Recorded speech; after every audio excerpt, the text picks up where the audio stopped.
आज ही सेट आया MH6 Pro। इसका साउंड नहीं आ रहा था, रिंगर वगैरह सब ओके। इसका एक तो ये साउंड ऐसी चेंज कर रहे हैं और एक ही कॉइल आगे सप्लाई नहीं दे रही। ये चेंज करके देखते हैं क्या बनते हैं।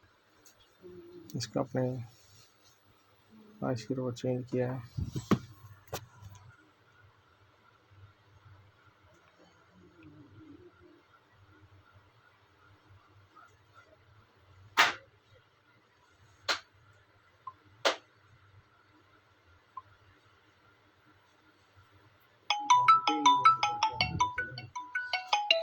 सही है, ओके हो गया।